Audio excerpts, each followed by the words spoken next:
سیدنا عمر رضی اللہ تعالی عنہ جلیل القدر ہستی ہیں جنہیں حضور علیہ السلام نے اللہ سے مانگ کے لیا۔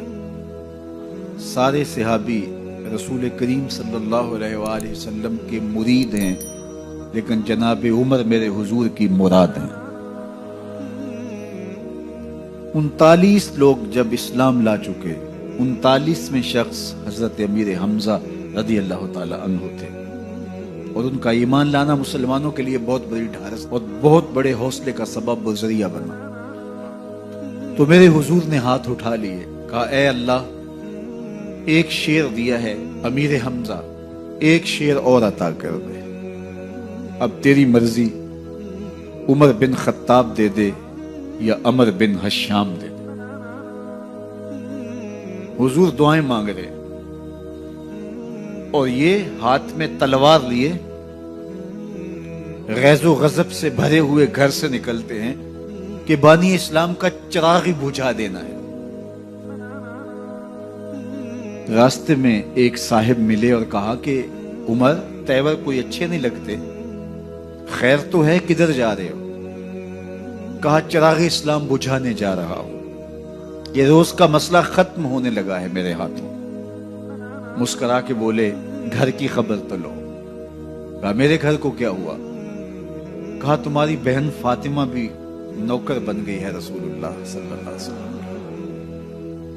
غصے سے بھرے ہوئے اپنی بہن کے گھر کا رخ کرتے ہیں، اندر سے قرآن پڑھنے کی آواز آ رہی، غصہ اور بڑھ جاتا ہے، دروازے کو زور زور سے کھٹکھٹاتے ہیں۔ اہل خانہ سمجھ گئے ماجرا کیا ہے، گرجدار آواز ہے جناب عمر کی، دروازہ کھولو۔ جلدی سے معلم کو چھپا دیا اور بہن آگے بڑھ کے دروازہ کھولا۔ کہا تم سابی ہو گئے ہو، دین چھوڑ دیا تم نے، بتوں کی وفا ترک کر دی اور بے تحاشا مارنا شروع کیا۔ بہن کا سر پھٹ جاتا ہے، خون بہنے لگتا ہے اور یہ مارتے چلے جاتے ہیں۔ فاطمہ بنت خطاب بولی عمر، تم خطاب کے بیٹے ہو، سنو میں بھی خطاب کی بیٹی ہوں، جو ظلم جو جبر کرنا ہے کرو، میں محمد عربی کا دامن نہیں چھوڑوں گی۔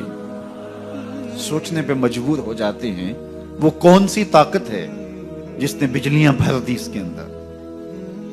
کہا جو تم پڑھ رہے تھے مجھے بھی سنا سکتے ہو؟ کہا تمہیں غسل کرنا ہوگا۔ عمر اپنے بدن کو دھو رہے ہیں، میرا رب دل دھو رہا ہے۔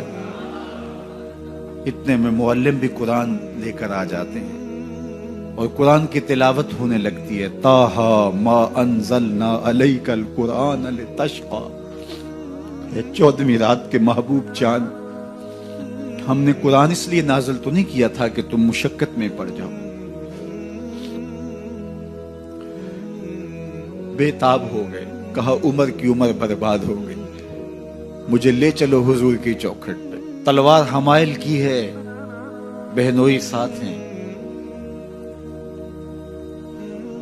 اور حضور کی بارگاہ میں حاضر ہو رہے۔ دروازے کے سوراخوں سے دیکھا تو صحابہ تشویش کا اظہار کرنے لگے کہ عمر آ رہا ہے، تلوار حمائل کی ہے، ارادے اچھے نہیں لگتے۔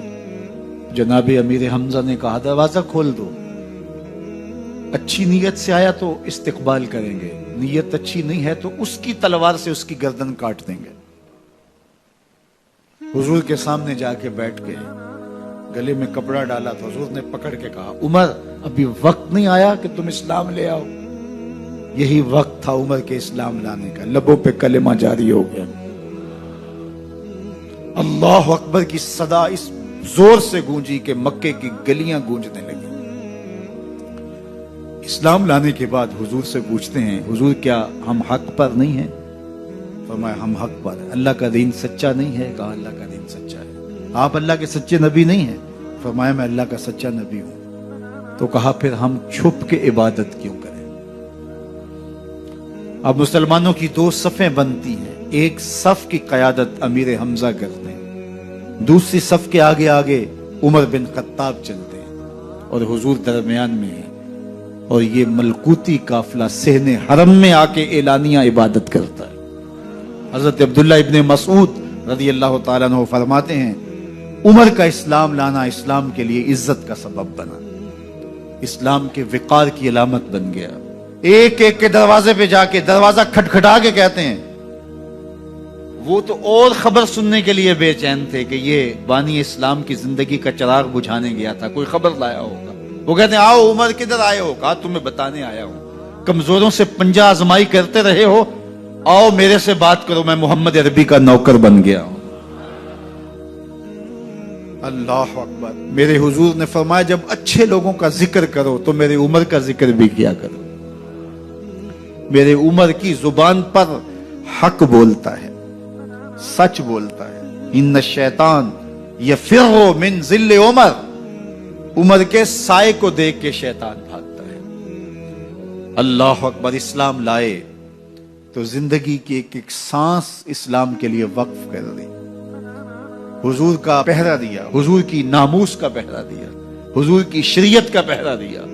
اسلامی فتوحات پھیلی تو پھیلتی ہی چلی گئیں، کبھی مصر فتح ہو رہا ہے، کبھی ایران فتح ہو رہا ہے، آرمینیا تک مسلمانوں کی افواج پہنچتی ہیں۔ 22 لاکھ مربع میل پر حضرت عمر رضی اللہ تعالیٰ عنہ کی سلطنت پھیل جاتی ہے۔ عدل و انصاف کا دورہ ہوتا ہے۔ زمانے نے دیکھا کہ غیر مسلم بھی عدالت میں کھڑا ہے تو اسے خوف نہیں ہوتا تھا کہ میرے سے ناانصافی ہوگی، اس لیے کہ حکومت عمر کی چل رہی ہے۔ وہ بھی مطمئن ہوتا تھا کہ میرے ساتھ انصاف ہوگا۔ عبداللہ بن عمر اور عبید اللہ بن عمر بصرہ سے گزر رہے تھے ایک جنگ سے واپسی پر، تو حاکم بصرہ نے آپ کو کچھ پیسے دیے کہ یہ مال غنیمت میں جا کے جمع کروا دینا، اور پھر خود ہی مشورہ دیا کہ عراق کے اندر فلاں فلاں چیز بہت سستی مل جاتی ہے اور حجاز میں ان چیزوں کی قیمت زیادہ ہے، تو اگر آپ ایسا کر لیں کہ یہ ان پیسوں سے خرید لیں اور جا کے مدینہ المنورہ میں فروخت کر دیں تو جو زائد پیسے آپ کمائیں گے وہ آپ کے ہوئے، اور یہی اشرفیاں جو میں نے دی ہیں آپ کو، اتنی اشرفیاں بیت المال میں جمع کروا دینا۔ تم نے محنت کی ہوگی، تجارت کی ہوگی، تو جتنے بچیں گے وہ آپ کے ہوں گے۔ تو انہوں نے کہا بہت اچھا، وہاں سے مال خرید لیا، مدینہ المنورہ میں آ کے بیچ دیا۔ جتنی اشرفیاں انہوں نے وہاں سے دی تھی بیت المال کے لیے، اتنی بیت المال میں جمع کروا دی۔ حضرت عمر رضی اللہ تعالیٰ عنہ کو پتہ چلا، بیٹوں کو بلایا، کہا کہ سنا ہے تم نے کوئی کمائی کی ہے؟ کہا جی ہم نے تو تجارت کی اور جو مال لیا تھا اتنا مال بیت المال میں جمع کروایا ہے۔ کہا تم بیت المال کے پیسوں پر کمائی کی ہے، وہ پیسے بھی تمہیں بیت المال میں جمع کروانے پڑیں گے۔ یہ عمر ہیں رضی اللہ تعالیٰ۔ رومی شہنشاہ کی بیوی سلام بھیجتی ہے حضرت عمر رضی اللہ تعالیٰ عنہ کی اہلیہ کو، تو وہ 1 دینار ادھار لے کر کے اس کا عطر خریدتی ہیں اور شیشیوں میں ڈال کر کے ان کو بھیجتی ہیں کہ چلو ایک رواداری کا اچھا ثبوت فراہم کیا جائے۔ تو وہ واپسی پر انہی شیشیوں کے اندر قیمتی موتی بھر کے بیچتی ہیں، جواہرات بھر کے بیچتی ہیں۔ حضرت عمر رضی اللہ تعالیٰ عنہ فرماتے ہیں لاؤ یہ سارے جواہرات، سب کو فروخت کرتے ہیں، 1 دینار اس کو دیتے ہیں، باقی بیت المال میں جمع کر دیتے ہیں۔ تو جب اپنی زندگی اتنی محتاط ہوگی، اتنی خوبصورت ہوگی، تو پھر کس طرح کوئی گورنر زیادتی کر سکتا ہے؟ تو حضرت سیدنا عمر رضی اللہ تعالیٰ عنہ نے اپنا طرز زندگی اور انداز معاشرت اتنا سادہ اور اتنا خوبصورت رکھا کہ اس کے مطابق تمام گورنروں کو ڈھالنے کی تلقین کی۔